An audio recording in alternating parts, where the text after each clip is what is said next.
Buenos días, hermanos. Vamos a darle continuidad al estudio que estamos llevando de las epístolas de Pablo. Estamos en la primera carta a Timoteo, ¿verdad?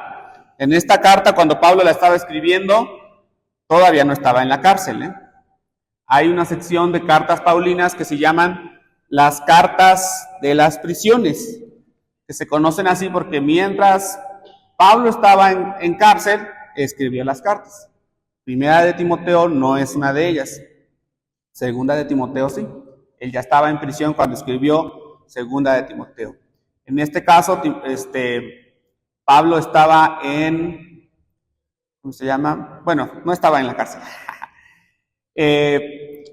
Recuerden, el objetivo principal de estas cartas, en específico de la primera carta a Timoteo, el objetivo principal es dar instrucción para mantener la pureza doctrinal en la congregación.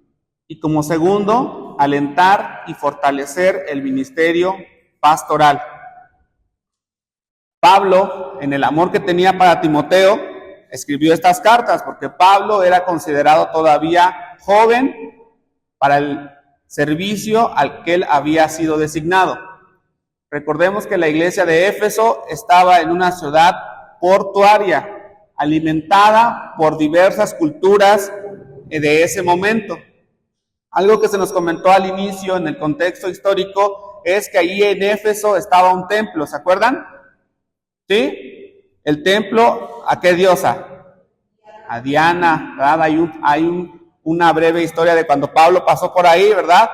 Y hablan acerca de Diana. Entonces, el pueblo de los Efesios, de Éfeso, estaba fuertemente influenciado por la cultura de otros países y por la cultura que había ahí propia de Éfeso, lo cual hacía que esa iglesia fuera pues un tanto peculiar respecto a cómo los ministros tenían que dirigirse a la iglesia, cómo moverlos, cómo dirigir, cómo sacar problemas adelante.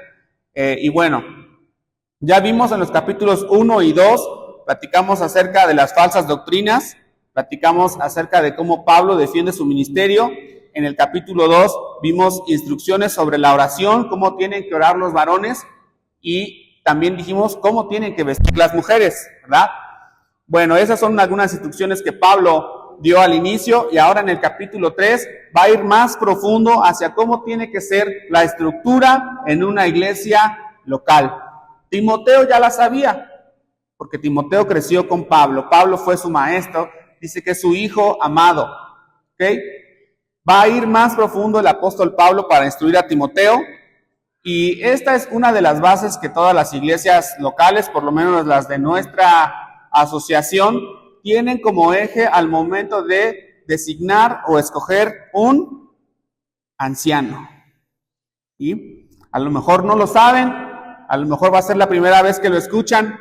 ¿Cómo o qué requisitos tiene que tener una persona para ser anciano? El título es claro en el capítulo 3, requisitos de los obispos. Y es la base que tomamos nosotros junto con Tito 1:6 para escoger a un anciano. ¿Okay? Bueno, obviamente esta lección va dirigida hacia el liderazgo. ¿Qué es el liderazgo? Una vez caminando por la calle, no me acuerdo dónde estaba, si en Tecamachalco o en Puebla, vi un letrero de una empresa que estaba solicitando empleados, pero este cartel no decía solicito cargadores, ni decía solicito secretarias. El cartel decía se buscan líderes. Y algo que normalmente, bueno, no sé qué tan normalmente sean las empresas, tratan de incentivar en sus empleados que haya liderazgo. Pero pues yo no sé si en un grupo de 20 todos van a ser líderes. No creo, ¿verdad? Bueno, aquí está Ezequiel que está encargado por ahí de los recursos humanos y piden algo así, ¿no? No, pues tienes que tener una actitud de líder, tienes que desarrollarte aquí. Y normalmente las empresas tratan de buscar, o pienso que el perfil, porque si no aquí me va a corregir Cheque, que el perfil que buscan normalmente es una persona que sea carismática, que tenga simpatía, que tenga fácil desarrollo de palabra para comunicar mensajes con sus compañeros y que juntos puedan hacer un buen equipo, ¿verdad? Que él pueda decir, oigan, vamos a hacer esto y que el equipo lo haga, ¿ok?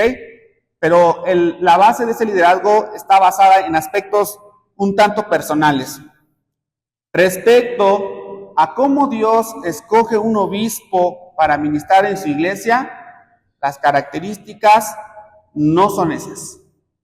Dios, nuestro Señor, basa esos requisitos en santidad. La santidad es lo que busca el Señor en sus siervos, mucho más las busca en los ancianos, obispos, pastores. Es diferente el estándar que el mundo tiene para sus líderes. Lo que Dios pide para sus líderes está aquí. Son esos requisitos que vamos a ver, vamos a ir viéndolos poco a poco. Primero que nada vamos a hacer unas determinaciones. En la iglesia local y en la iglesia, digamos que en la asociación en la que pertenecemos, hemos aceptado un gobierno. Vemos una forma de autoridad en la iglesia local, incluso en la asociación, ¿verdad? Esa autoridad se denomina ancianos. Nosotros nos encontramos bajo ese sistema. Ancianos. Hay diferentes tipos de gobierno eclesiástico. Eclesiástico quiere decir de iglesia, eclesias, de iglesia, ¿verdad? Hay diferentes tipos de gobierno eclesiástico. ¿Saben qué tipo de gobierno es el de ancianos? ¿O cómo se le conoce? ¿No? A lo mejor hay una denominación cristiana que se alza con ese nombre. El tipo de gobierno que tenemos nosotros es un gobierno presbiteriano, que toma y decide a través de un consejo de ancianos. Ese es el presbiterio, un consejo de ancianos. Entonces la iglesia local, la de nosotros, donde pertenecemos nosotros, podríamos decir que somos presbiterianos, bajo el sistema de gobierno que estamos nosotros. Hay otros sistemas de gobierno, ¿verdad? Está el gobierno obispal, que normalmente un solo pastor dirige toda la iglesia, toma y designa como él prefiere, a como él considera que es mejor. También hay un gobierno comunitario. Eso quiere decir que cuando hay algo que decidir, toda la iglesia levanta la mano, toda opina y entre todos toman la decisión. Ese no es nuestro caso. Nuestro gobierno eclesiástico es el presbiteriano, dado por un consejo de ancianos. Uno o más ancianos. ¿Ok? ¿Quiénes están llamados a ser ancianos o obispos? ¿Todos los hombres que se reúnen en esta iglesia local van a llegar a ser ancianos? No. Sin en cambio, no es excusa. Todos nosotros hemos sido dotados con dones espirituales y la responsabilidad de cada uno de nosotros es llegar a la madurez y a la plena uso de nuestro don. Si tu don es el evangelismo, tu obligación para con el Señor es llegar a usarlo de la manera más práctica y eficiente en tu servicio. Si tu don es la enseñanza, si tu don es visitar a los enfermos, todos estamos llamados a usar nuestro don de la manera más eficiente, llegar al nivel máximo de eso, ¿ok? No todos vamos a ser ancianos, no todos vamos a ser maestros, no todos vamos a ser evangelistas, pero estamos llamados en nuestro servicio, en nuestro don, a alcanzar la plenitud. Dice un texto está en 1 Corintios 12, acerca de los dones, que todos estamos llamados a llegar a la plenitud de Cristo. Entonces, cada uno a su ritmo que el Señor le haya dado, tiene que llegar a esa altura. No sé, aquí no hay apóstoles, no acostumbramos designar a nadie como apóstol. Pablo mismo, él decía que era apóstol por mismo mano de Jesús, ¿verdad? Sabemos que la palabra apóstol quiere decir enviado. No es un título, no es un cargo, no es a lo máximo que vamos a llegar, no es la cúspide de esto. La cúspide de nosotros ser buen siervo fiel. Esa es, si hay un título al que podemos ostentar en algún momento, debería ser siervo. ¿Ok? Bueno, ahora, ¿quién está llamado a ser anciano? Bueno, ya dijimos que no todos vamos a ser ancianos. Este es un llamado único y exclusivo para varones, para hombres. Por el contexto del capítulo 2, por la narrativa del capítulo 3, por las partículas gramaticales o por los pronombres que se usan en este capítulo y por referencias bíblicas, el llamado al ancianato u obispado es exclusivamente para varones. No es algo que se vaya a acomodar a la agenda actual. Este llamado, mientras esté la iglesia aquí, siempre va a ser para varones. Lo que hace que a cada uno de nosotros pues nos contraiga una responsabilidad, ¿ok? Bueno, vamos a ir entrando en materia. Vamos a empezar en el versículo 1. Y bueno, les comentaba acerca de estos inicios, de estas palabras que dice Pablo, palabra fiel.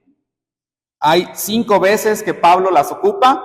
Esta es la segunda de 5. Y bueno, es una declaración de confianza. Otras Biblias, otras traducciones lo ponen como palabra firme. Una palabra segura. Lo que voy a decir a continuación es seguro. Es una promesa. Puedes confiar tu vida a que lo que vamos a decir a continuación es seguro. No hay error. Decía un comentario, puedes confiar tu vida terrenal y tu vida eterna a que la siguiente declaración es verdadera y fundamental para tu vida. Palabra fiel. Si alguno anhela obispado, buena obra desea. Y bueno, esa es la palabra fiel, es una doctrina vital. Para todo hombre que ha respondido al llamado de la supervisión, porque esa es la traducción que más se apega para nosotros de acuerdo a obispado, quiere decir supervisor. En otras partes se ocupa la misma palabra para decir anciano o pastor. Se pueden intercambiar, ¿ok? Entonces, para todo hombre que haya respondido al llamado de la supervisión de la iglesia, hay una garantía de que la obra agrada a Dios. No debe rehusarse. Por el contrario, debe abrazar el proceso de transformación que le exigirá la misma obra. La misma obra en sí, la obra de ser pastor, de ser anciano en una iglesia, es buena, es sublime, es honorable. Incluso para el mismo que toma el servicio, esa obra es buena para él, que él la ejerza es buena para él. Vamos a ver a continuación la lista de requisitos que hay, pero cuando lo vemos desde lo lejos, con los que somos varones y que en algún momento nos podemos ver como ancianos, podemos decir, es que esa cima es muy alta. No voy a llegar a ese nivel para poder ser anciano un día. Es un estándar muy elevado para mí. Y cuando vemos toda la responsabilidad que contrae adquirir este servicio, pues ya como que lo tomamos en cuenta. Primero tengo que ser casi perfecto y después tengo que responder a cada necesidad donde sea yo llamado. Me parece algo muy lejano para que en mí para que de mí pueda salir esto. No creo poder llegar. Pero por eso este comentario dice así, no debe rehusarse. Al contrario, debe abrazar el ministerio porque esa obra para él le va a hacer bien. Va a seguir en transformación, va a seguir creciendo. El anciano continuamente se encuentra en un proceso de transformación. Muchas veces llega a ser placentero cuando las cosas van bien, pero cuando las cosas van mal, llega a ser doloroso. Porque estar enfrente de una iglesia, dirigir, cuando algo sale mal, la dirección siempre es contra el que han marcado el liderazgo. No es que allá no se tomó bien la decisión, por eso está pasando esto. Al contrario, cuando pasa algo bueno, ¿sabes? Aunque el pastor haya dicho, sí se tomaron buenas decisiones, él no puede decir, yo lo hice bien. El pastor tiene que decir, gracias a Dios que esto se hizo bien. No puede tomar nada de crédito en eso. Es una responsabilidad y una transformación constante para el pastor, anciano o supervisor. Hay dos palabras a continuación. Dice, palabra fiel, si alguno anhela obispado, buena obra desea. Anhelo y deseo. Anhelo y deseo no son lo mismo, no significan lo mismo, son palabras distintas. El punto inicial para que un creyente inicie su camino hacia buscar ser pastor o anciano es que tenga un anhelo y un deseo. De ahí que no todos vamos a ser ancianos, porque en todos no va a haber el deseo de hacerlo. Eso tiene que ser, eso el Señor lo va a poner en ti, va a poner el anhelo y va a poner el deseo. Y de ahí va a empezar el Señor a tomar siervos para diferente necesidad que Él haya visto. No todos podemos ser ojo, no todos podemos ser pie. Anhelo viene de una palabra que se llama oregomai, que significa esforzarse en alcanzar, e implica una acción externa, algo que se ve. Y deseo, epitumai, habla de una pasión fuerte, de un impulso interior. Con el anhelo, yo me esfuerzo físicamente, se puede ver. Y el deseo que está dentro de mí me impulsa a hacerlo. Y esa es una de las características que un varón que está encaminado al servicio del ancianato tiene que demostrarlo. Juntas describen el tipo de hombre que puede ejercer el ministerio, aquel que lo busca con un dinamismo externo porque está motivado por un deseo interno. Difícilmente nosotros podríamos decir, ay, que ese hermano sea anciano, cuando está sentado siempre, ¿verdad? No vamos a escoger a un hermano que todo el tiempo está dormido en las reuniones, ¿o sí? No, ¿verdad? Yo no quiero que él me lidere, porque si no, entonces después vamos a estar todos dormidos. Hay cosas que distinguen a un líder. Recuérdenlo, las cualidades de liderazgo que el mundo busca en un hombre son distintas a las que busca el Señor. Pero las que busca el Señor las vamos a ir viendo aquí en su palabra. ¿Ok? Bueno, ya no dijimos qué significa obispo, lo vamos a ver. Dice que anhela obispado. ¿Qué es obispo? Bueno, obispo viene de una palabra que es episcopo, que quiere decir supervisor, otros lo traducen como sobrevedor, o sea, porque está viendo por encima, pastor o anciano. Y las tres formas de cómo se traduce anciano, supervisor o pastor son importantes de analizar cada una por separado. Miren, si pensamos en un anciano, pensamos en quién es. ¿Cómo es un anciano? En el sentido duro de la palabra. Un anciano es una persona con vasta madurez y sensatez en sí. Una persona que a través de los años ha adquirido experiencia de distintas situaciones y que ahora ya se ha formado como un hombre maduro. Ese es un anciano. Un supervisor, ¿qué hace? ¿Qué hace un supervisor? Bueno, él está pendiente de las tareas que hay que asignar, cómo se hacen, quién debe hacerlas y cómo se han hecho. Eso es lo que hace un supervisor. Y luego un pastor, ¿cómo lo hace?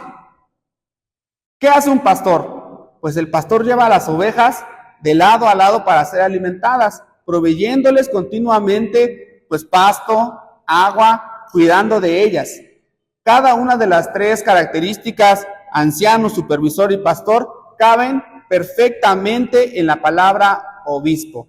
Recuérdenlo, obispo no es un título, anciano no es un título, supervisor no es un título, pastor no es un título, es un servicio.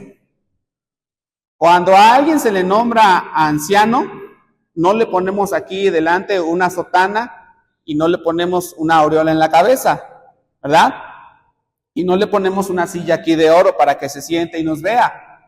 No es un título, no es una posición de eminencia tampoco. Ciertamente, dice aquí adelante en el 5:7, dice que los ancianos, los que hacen bien su trabajo, sean tenidos por doble honor. ¿Sí? Pero no quiere decir que sea una posesión, que haya una jerarquía marcada en la iglesia y que el anciano esté hasta lo más arriba. De todos los que estamos en el servicio, el anciano es el que está en la línea de frente para cualquier servicio. ¿Ok? Bueno, vamos a continuar. Dice el que anhela obispado, buena obra desea. Ya dijimos un poco de esto. La tarea es noble, es honrosa, es lo que acabamos de decir en el 5:17, que los ancianos que hacen bien su trabajo sean dignos de doble honor. Debe ser cuidada y mantenida en pureza. Los aspirantes al servicio se encuentran frente a algo sagrado. La obra es buena en su sentido propio y es buena también para el que la ejerce. Ya dijimos que transforma la vida del siervo que está prestando su vida para este servicio. Eso es algo también importante. Una vez anciano, hay jubilación. ¿O cuándo se termina?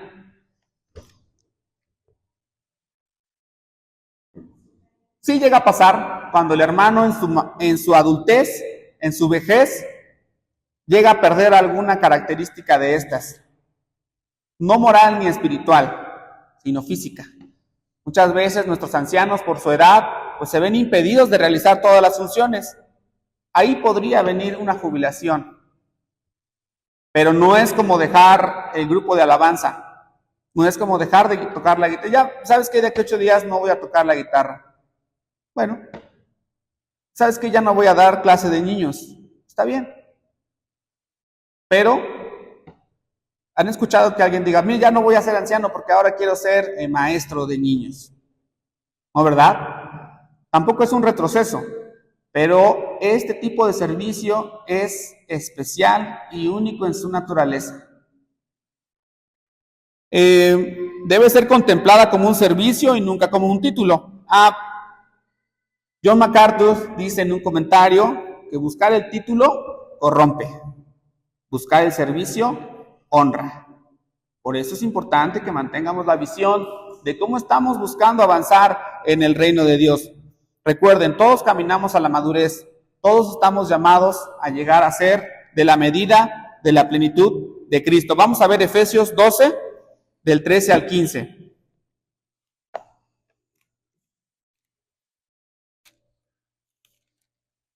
Efesios 12. No, está mal mi cita. Es Efesios 4. Déjenme revisarla.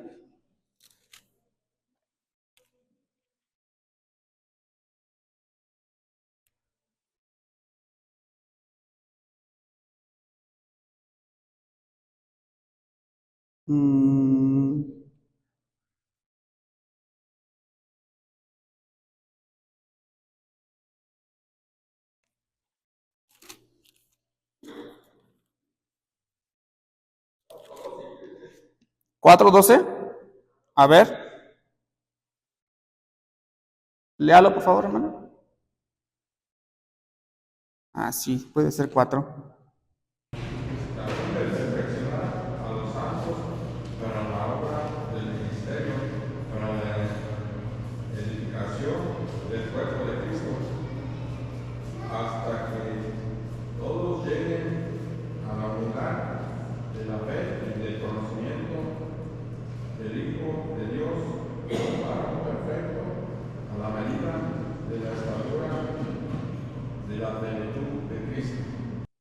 Sí, muy bien. Sí, es este versículo 4. Bueno, le voy a dar la lectura, disculpen, voy a dar la lectura del Efesios 4, del 12 al 15, dice, del 13 al 15, Efesios 4, del 13 al 15, hasta que todos lleguemos a la unidad de la fe y del conocimiento del Hijo de Dios, a un varón perfecto, a la medida de la estatura de la plenitud de Cristo. O sea, hasta que todos lleguemos, cada uno debe ejercer su don en su máxima expresión, para que ya no seamos niños fluctuantes, llevados por doquiera de todo viento de doctrina, por estratagema de hombres que para engañar emplean con astucia las artimañas del error, sino que siguiendo la verdad en amor, crezcamos en todo aquel que es la cabeza, esto es Cristo. Muy bien. Estamos llamados todos al crecimiento, hermanos. No porque no todos vayamos a ser ancianos, vamos a dejar de esforzarnos por crecer. Bueno, vamos a regresar a 1 Timoteo 3. Ahora vamos a empezar con el versículo 2. Dice, pero es necesario. Y es el inicio de una lista de requisitos que el hombre que aspira a ser anciano debe contemplar en su vida. Aquí se enmarcan 7, junto con el primero que es irreprensible. Dice que son necesarios, son requisitos innegociables. No se puede hacer excepción. No hay un chance ahí de un huequito, no hay un vacío legal donde podamos meter alguna falta. La misma palabra de es necesario se encuentra en Hechos 17:3 y ahí vamos a ver de qué tan importante es esta palabra necesario. A ver, por favor, si alguien le da lectura a Hechos 17:3. Ahí nos vamos a dar cuenta qué importancia le está dando el apóstol Pablo a cumplir estos requisitos.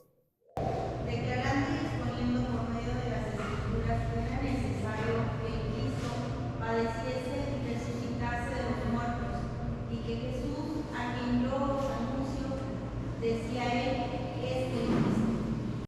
Dice ahí que era necesario que Jesús padeciese, ¿verdad? O sea que la obra de salvación, dice, el proceso de salvación, todo ese proceso de salvación era necesario.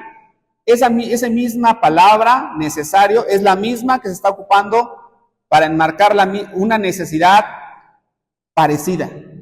Para que el hombre pudiera ser salvo era necesario que Cristo muriera. Es algo importante, ¿no? ¿No creen? Para que una persona, un hermano, llegue a ser anciano, es necesario a esa magnitud de importancia que contemple esos requisitos en su vida para llegar a ese servicio. El primero que está ahí dice irreprensible. Es necesario que el obispo sea irreprensible. Y más que una característica, parece un título.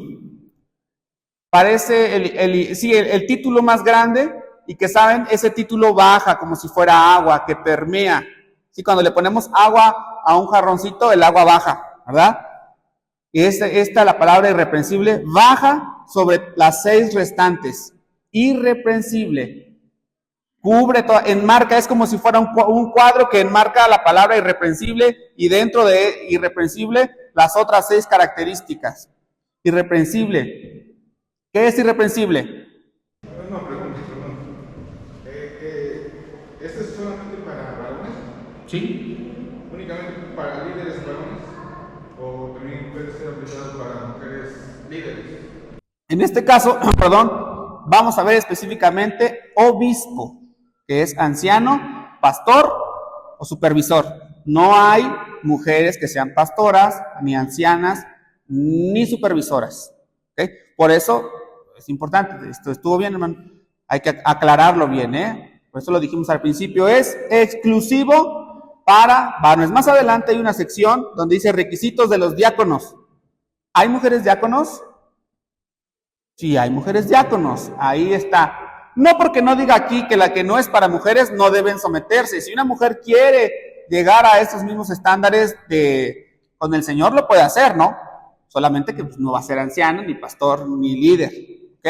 Ella puede llevar su vida de manera irreprensible, buscando que sea también sobria, prudente, decorosa. Lo puede hacer, pero nunca va a tomar el título de pastora. Recuérdenlo bien, no hay chance ahí, no hay pastoras. Por lo menos aquí con nosotros no hay. Y si llegara alguien y decir, no es que yo soy pastora, pues ellos dicen, bueno, pues será de ovejas allá afuera, porque aquí de la iglesia local no lo eres. ¿Ok? Bueno, irreprensible. ¿Saben qué es irreprensible? ¿No? Que no se puede reprender, no se le puede reprender, no se le puede observar. Sí, no se le puede observar. ¿Sí? ¿Qué más? No se le puede... ¿Qué me dijiste, perdón, la primera? Reprender. Ajá. ¿Algo más? Y no puede ser detenido. Ese es exactamente el significado de la palabra irreprensible. Que no puede ser detenido pensándolo en un aspecto, con un enfoque judicial o de ley. Cuando yo voy manejando mi coche, y entonces me detiene un tránsito y me dice, oye, enséñame tu licencia. Si yo le saco mi licencia, ¿me va a detener? Me va a decir, no, vete ya. Pero entonces me dice, bueno, a ver, entonces tu control vehicular, no, ¿cómo se llama? La tarjeta de circulación. No, pues también la tengo. Hijo, no, pues no, y el de tránsito quiere algo, ¿no? Bueno, entonces, tu verificación. No, pues también la tengo. Híjole, no, pues sí, ya vete, ¿no? No puede ser detenido. El varón que ha empezado a caminar hacia ese servicio no puede ser detenido por ninguna causa pecaminosa dentro de él. ¿Sí? No tiene que tener nada escondido. No debe haber una acusación que le saquen por ahí. Oye, hermano, es que tú tienes un hijo por allá. Ahí se acaba todo. No puede pasar.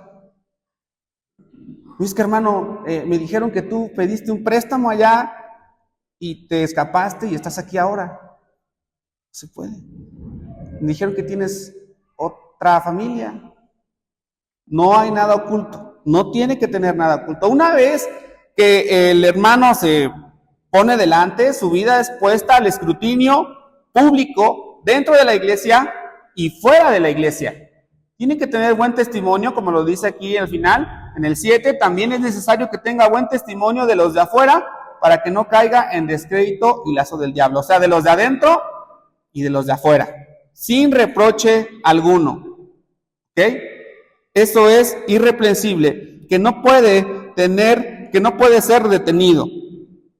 No debe haber debilidad en ninguno de los siguientes requisitos.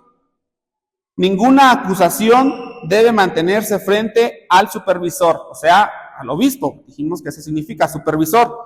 No debe poder detenerle en su ejercicio. Y aquí en el 5:19 dice, contra un anciano no admitas acusación, sino con 2 o 3 testigos, ¿verdad? Eso nos habla la importancia de lo que es el testimonio de un anciano. No cualquier persona puede venir, oiga, yo vi al anciano en un bar. A ver, es que eso yo lo dudo, la verdad. Porque el anciano sabe cuál es su servicio y sabe la responsabilidad que él está llevando. Yo dudo mucho que sea verdad lo que me estás diciendo. Eso es, ahí está funcionando la irreprensabilidad. Que no las acusaciones no pasan. O sea, y cuando vamos y decimos al hermano, oye hermano, dicen que te vieron. No, yo no fui. Yo estaba con mi esposa, estaba en otra parte. Eso es falso. Nos cercioramos, ¿verdad? No admitimos esa acusación. Muy bien. Ciertamente, irreprensible, ¿saben qué no significa? Irreprensible no significa perfecto. No significa que es sin pecado. Si a lo mejor usted está pensando que irreprensible quiere decir que en ninguna cosa va a caer, digamos, tampoco no lo crea. Irreprensible significa que la vida del supervisor está libre de hábitos o conductas pecaminosas que le impedirán establecer el estándar cristiano más alto y el modelo que la iglesia debe imitar. Irreprensible no es sin pecado. El pastor, el anciano, en algún momento puede pecar, pero no va a permitir que ese pecado se vuelva un hábito en su vida. Va a decir, esto no puede enconarse en mi vida, no puedo seguir con esto, lo voy a detener. Reciente vimos un ejemplo, ¿verdad? ¿Se acuerdan que hace como 15 días hablamos de un hermano que prefirió decir, soltó la verdad que tenía y dijo, no, es que yo he estado con una mujer, ya era anciano de una iglesia y dijo, ya no lo puedo mantener? Bueno, ya, porque permitió que esa conducta pecaminosa se extendiera mucho tiempo. Tampoco, o sea, y hay estos pecados que sacan totalmente al pastor del servicio del pastorado. Hay otros, no sé, a lo mejor el pastor en algún momento pierde el control de sí, dice una grosería. Eso no le va a quitar el ancianato. Él va a dejar eso, va a decir, no puedo permitirme esto, necesito estar controlado. Eso no le va a quitar el ancianato. Pero ¿saben qué? No es perfecto, ¿verdad? Nadie de nosotros es perfecto. Él va a seguir caminando con nosotros en este proceso de transformación.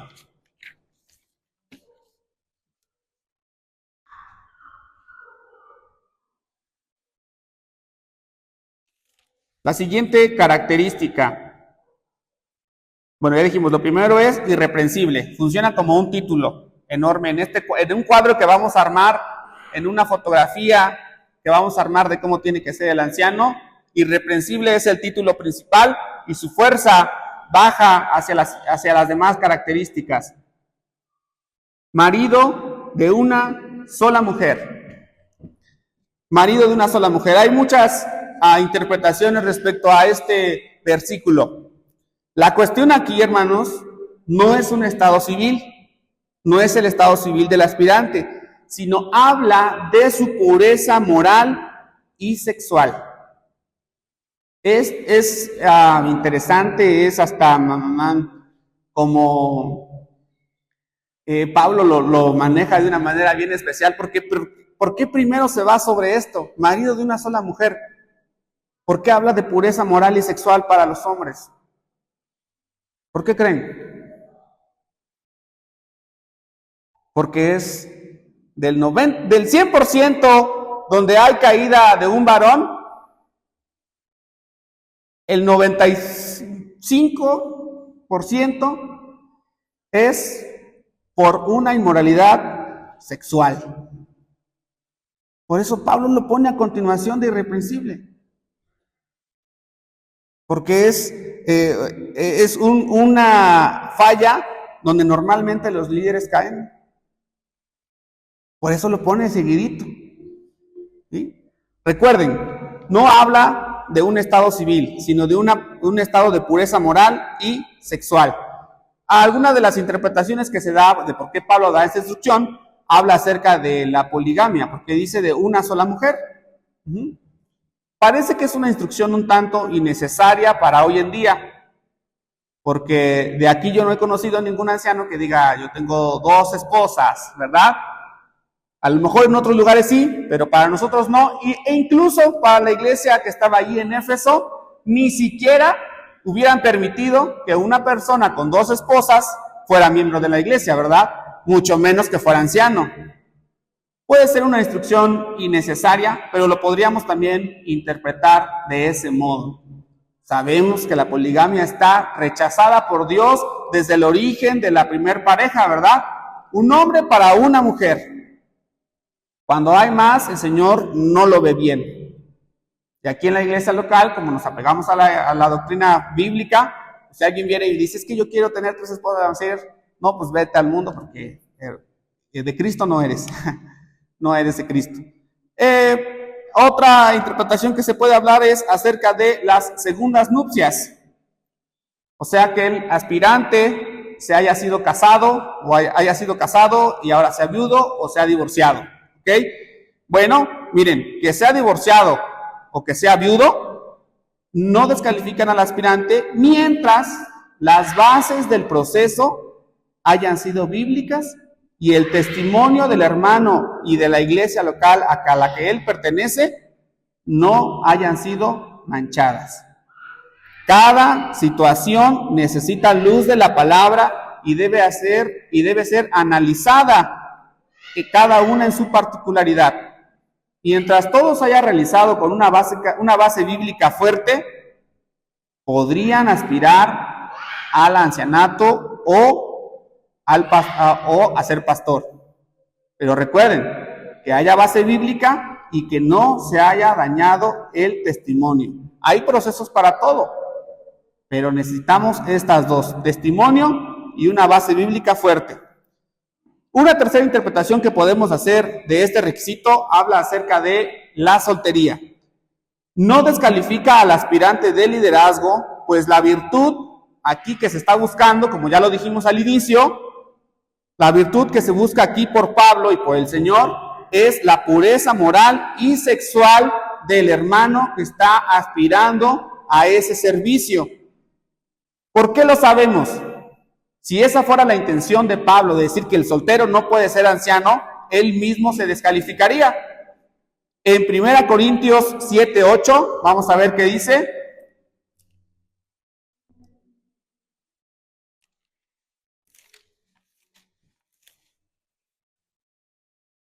Digo pues a los solteros y a las viudas que bueno les fuera quedarse como yo, o sea, soltero.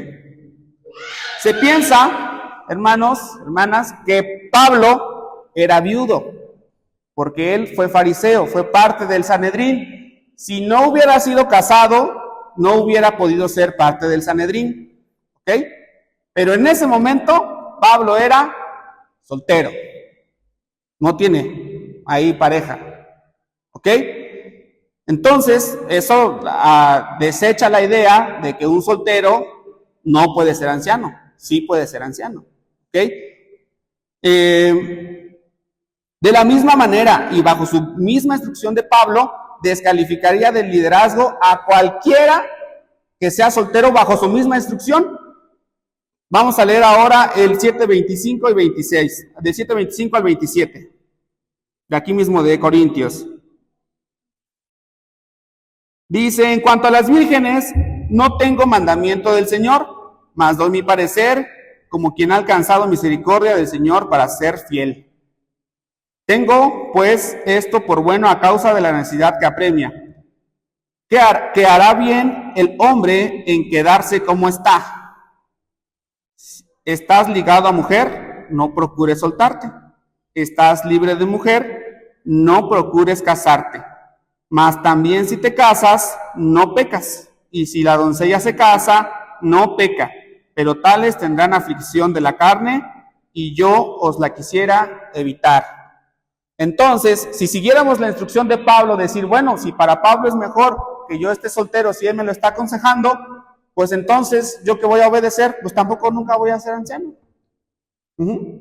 ¿Sí? Es la una instrucción que está dando Pablo. No está pecando. Hay varias peculiaridades respecto a la soltería, ¿verdad? No todos los hombres pueden ser solteros.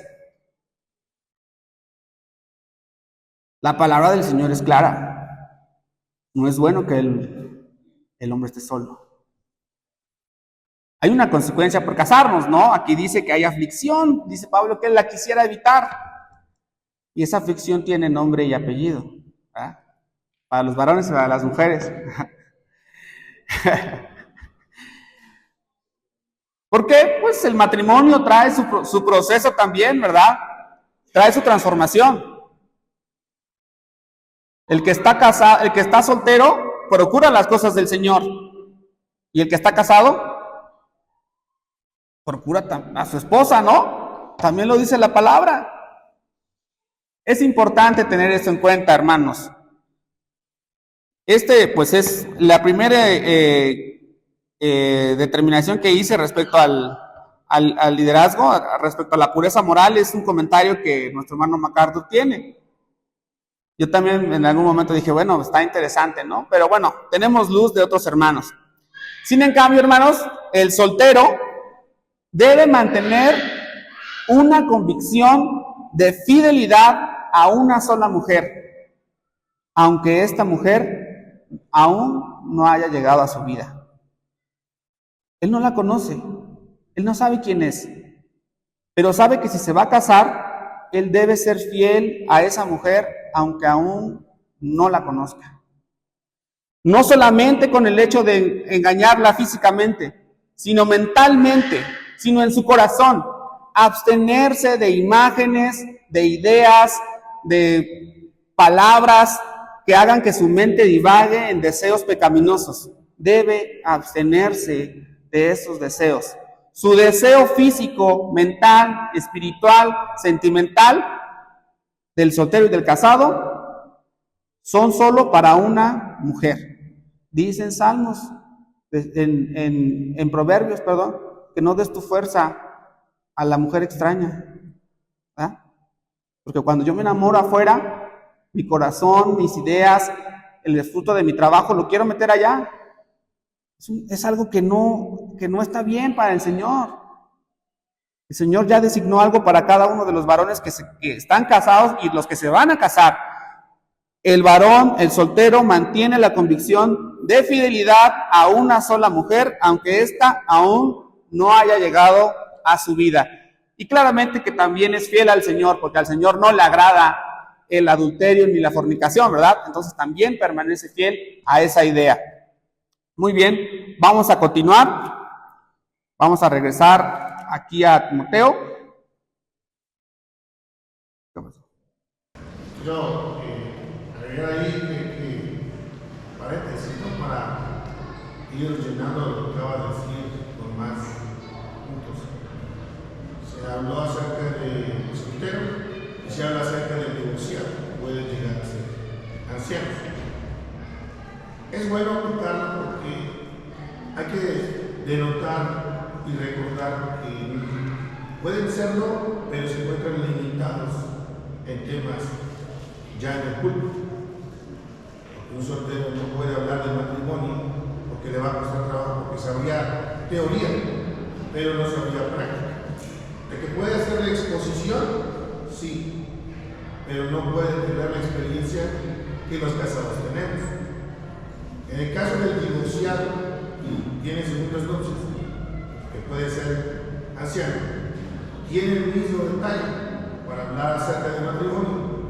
Entonces, son puntos los cuales sí limitan en ejercer en ciertos temas en el púlpito a cada uno de ellos.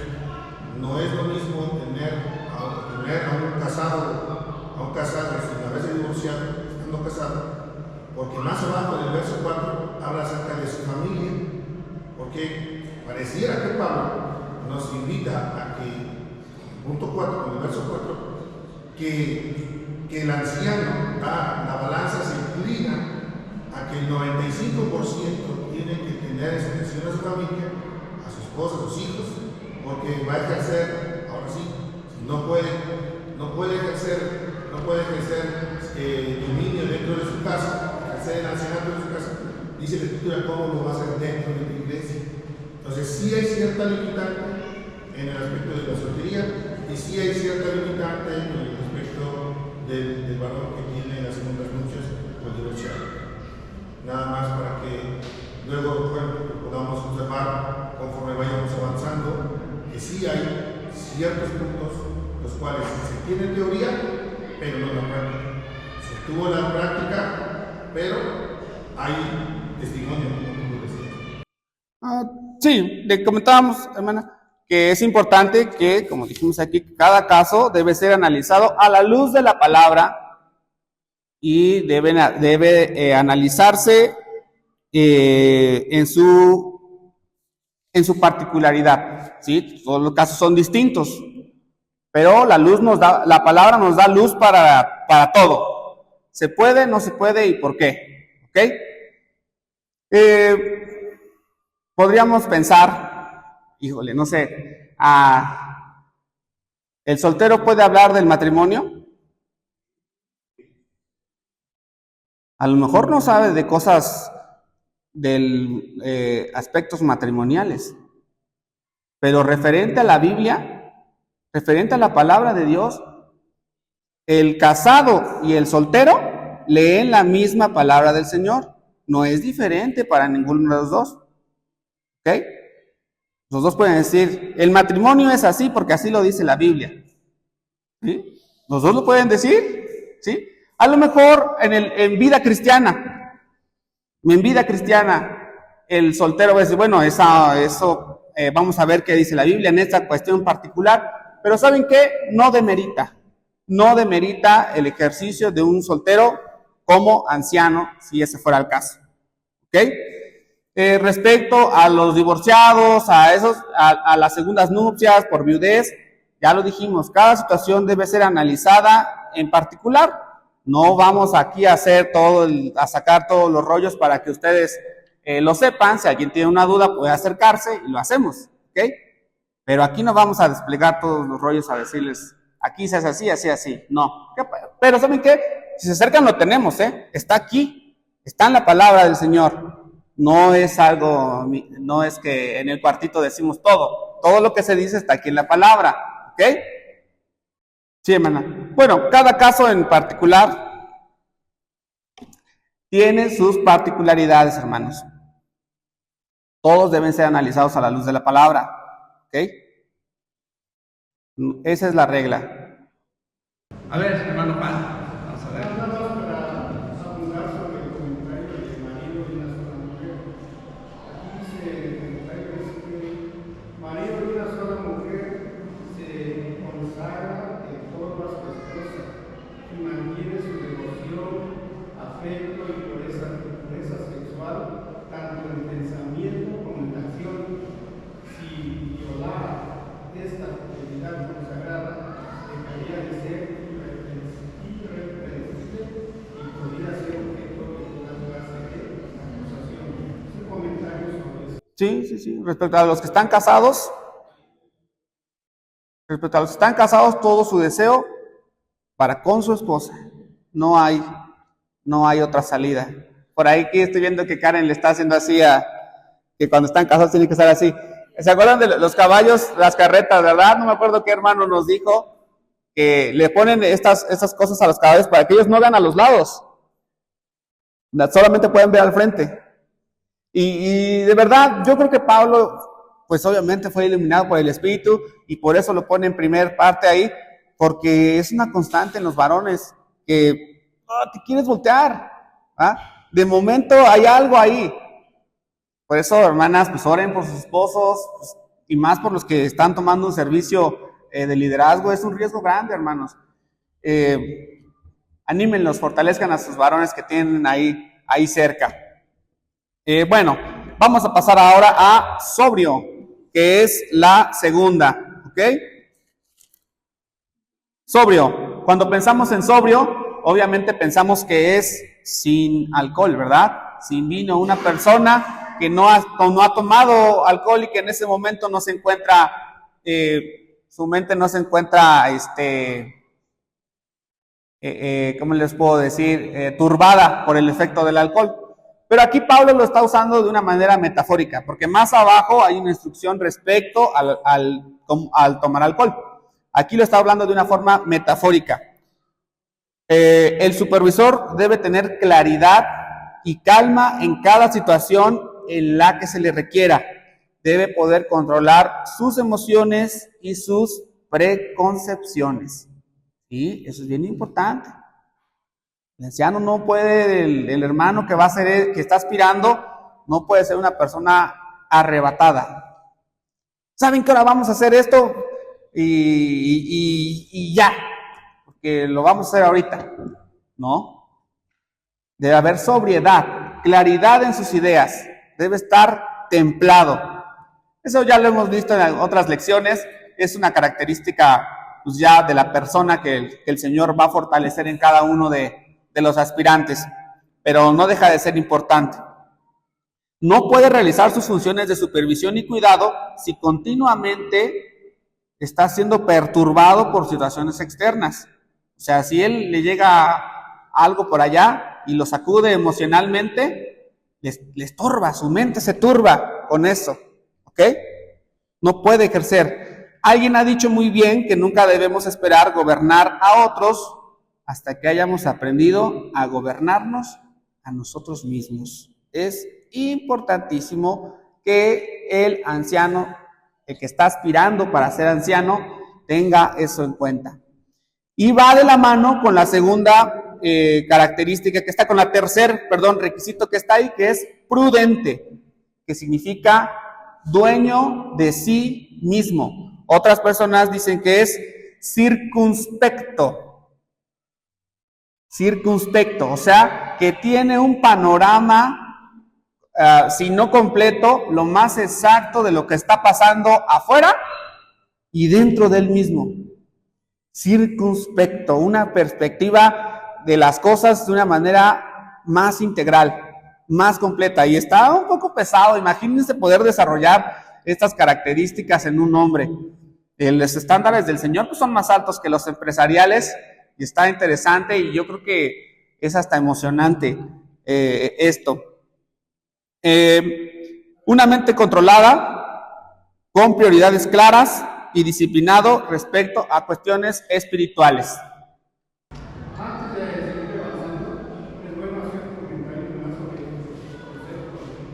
Lo que es audio, aquí hablamos sobre la palabra accesorio, el significado literal de la palabra griega es vino, pero aquí se usa el sentido metafórico para comunicar la cualidad del anciano es alerta, vigilante, cuidadoso, o con la mente despejada. Los ancianos siempre deben estar en capacidad de pensar con claridad. Y lo que decía sorprendente, un hombre prudente, disciplinado, sabe cómo ordenar sus prioridades y es serio en sus asuntos espirituales. O sea, es bueno abundar en esos aspectos. Sí. Casi nos vamos, casi. En comentarios. Seguro es MacArthur el que tiene ahí, hermano. ¿Sí, verdad? Ahí nos vamos. Bueno, está claro, ¿no? Casi van de la mano, sobrio y prudente. Una mente controlada, con prioridades claras y disciplinado respecto a cuestiones espirituales. Bueno, la cuarta sería decoroso, que la traducción como tal viene siendo ordenado y también tiene que ver con la palabra adorno. Y la palabra griega ahí es cosmeo, que habla acerca de como cosmético, ¿sí? Habla acerca de orden, y saben que es la misma palabra que se ocupó aquí anteriormente para las mujeres. Miren, en el versículo 9 del capítulo 2:9, asimismo las mujeres se atavíen de ropa decorosa con pudor y modestia, o sea, ropa decorosa. Por eso aquí viene también esta instrucción, decoroso. Una vida que transcurre en orden, fuera del caos. Pensamos en el actuar del aspirante, pero también pensamos en su apariencia y en su vestido, ¿sí? Tiene que haber, hermanos, tiene que haber un orden en todo eso, porque las palabras están relacionadas y nos están dando esa indicación. O sea, y pensaba cuando escuchamos lo del adorno de la mujer, ¿hay ropa que dé respeto? ¿Qué piensan? ¿Hay ropa que dé respeto? No es como la falda del supermercado que da respeto, pero...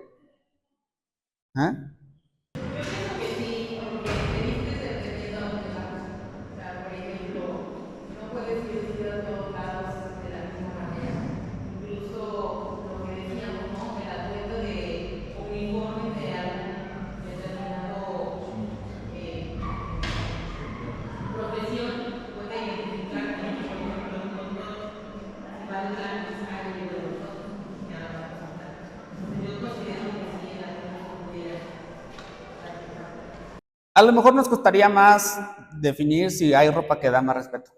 Pero ¿saben qué es más fácil? Pensar lo contrario. ¿Hay ropa que provoca que haya ofensas o irreverencias? ¿Verdad que sí? Es más fácil pensar eso, ¿verdad? Entonces, eso es de donde nos tenemos que alejar, ¿no? O sea, esta ropa que estoy usando está provocando que haya irreverencias. Bueno, respecto a las mujeres, pues está clara la onda, ¿no? Faldas muy cortas, escotes muy sin reserva de nada. Decía Pablo aquí acerca de los peinados ostentosos, ¿sí? ¿Eso provoca algo más? Respecto al varón, vaya, yo no soy un modisto profesional, ni soy gurú de la moda. Pero creo ciertamente que alguien que va a pararse frente a una iglesia local a dar un servicio o a ministrar, tiene que vestirse bien.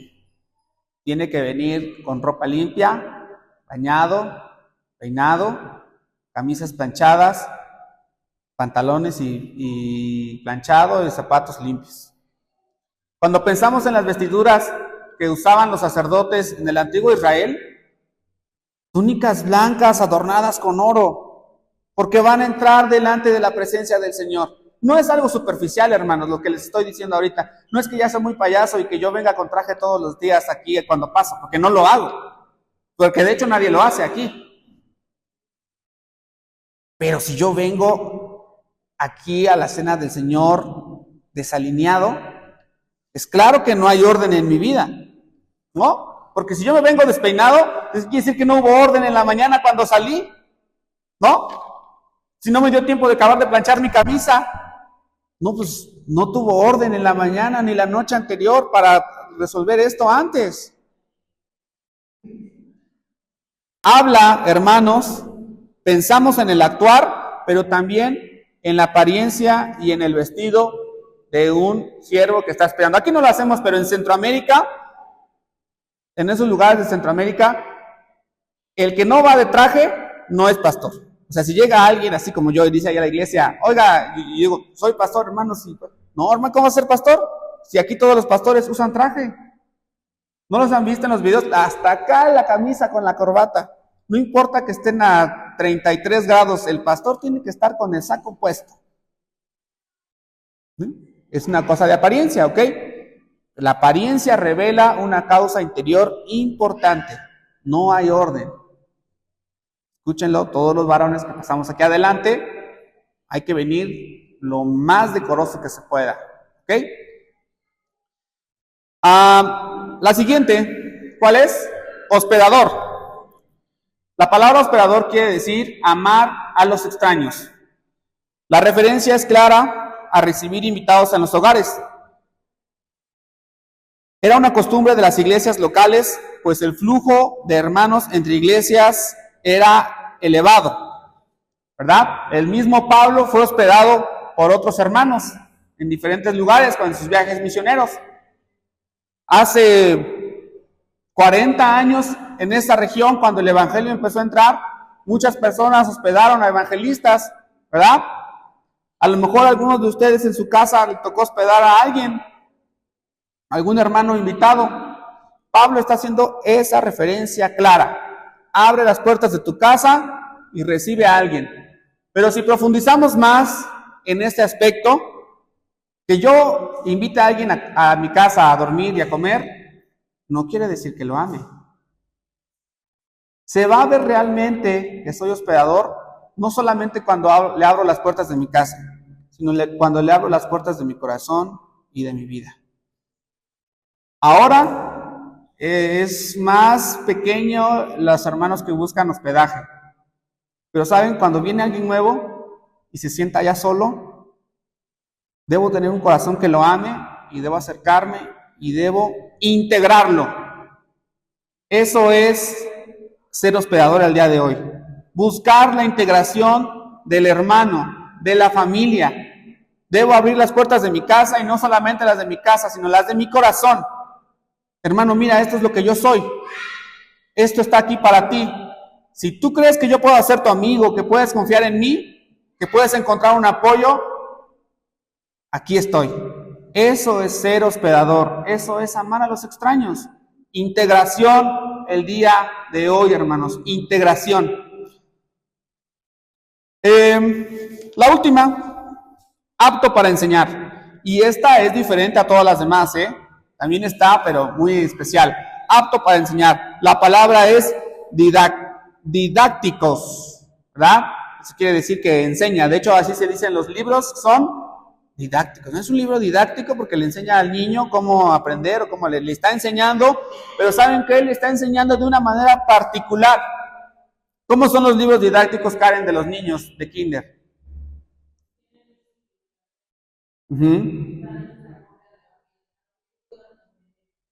Exactamente. Es una manera de enseñar específica para una persona, ¿verdad? En este caso para los niños.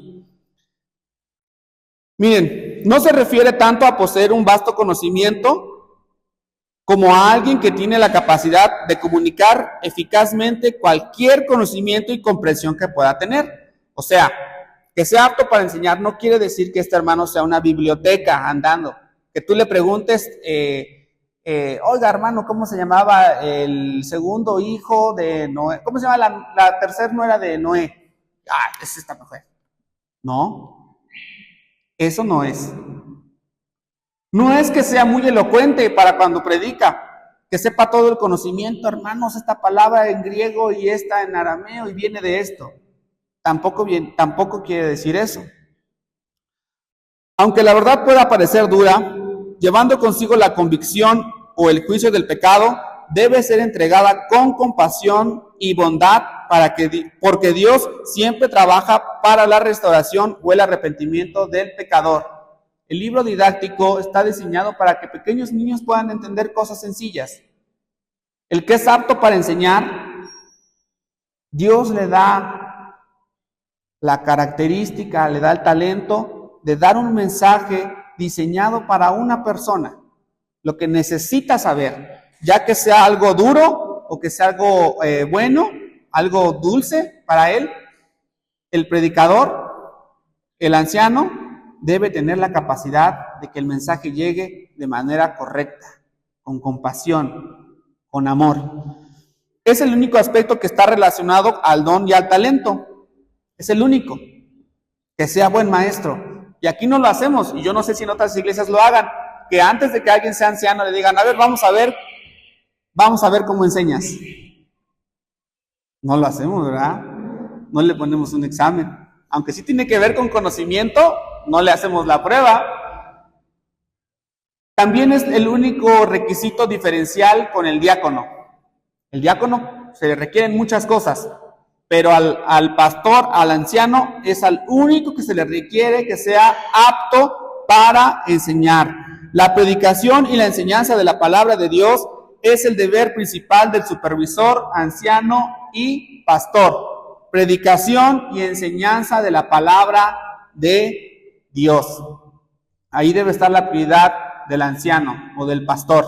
Y con esto cerraríamos estas primeras características que tiene que haber en los obispos, ancianos y maestros. Recuerden, hermanos, el pastor, el anciano, que hace bien su trabajo, como está aquí en el 5:17, los ancianos que gobiernan bien, sean tenidos por dignos de doble honor, mayormente los que trabajan en predicar y enseñar. No debemos de tener en menos a los hermanos que han tomado este servicio para su vida. Doble honor. Doble honor. No hay acusaciones que deban ser sostenidas. Es fácil, hermanos, bueno, aquí solamente tenemos un anciano, pero si tuviéramos varios, y ahora que estamos viendo esto, bueno, dos ancianos, perdón, si tuviéramos ya, bueno, un anciano en ejercicio como tal, es fácil decir, ahora que estamos viendo esto, la mente es rápida, comparaciones, ¿verdad? Es rápido decir, ay, aquí esto falta, ay, aquí esto no está bien, ¿verdad? Lo dijimos al principio, hermanos, que sea irreprensible no quiere decir que ha dejado de pecar. Los hermanos que han decidido dar el paso al ancianato están poniendo su vida al escrutinio público de adentro y fuera de la iglesia. No es algo sencillo. De hecho, creo que es de lo más complicado, si no es que lo más complicado que se hace en la dirección de una iglesia. Doble honor. Ahorita que les comentaba acerca de un anciano que fue sorprendido en adulterio, que él lo confesó, la iglesia cuando lo hizo público sacó un manifiesto hablando de cómo había sido el proceso del hermano. Este hermano, por lo que se dice, Él era anciano, era predicador, enseñaba en otras iglesias, era el pastor principal, no sé, era anciano, y confesó 5 años en una relación fuera del matrimonio. Y bueno, ahí la iglesia local, pues obviamente se hizo una revolución adentro de la iglesia. El hermano es casado, tiene hijos, tiene nietos, tenía una organización mundial, con alcance mundial. Obviamente el daño fue muy grande. Es reparable, es reparable. El Señor lo va a restaurar. En 1 Corintios 12, ocuparon ellos un texto.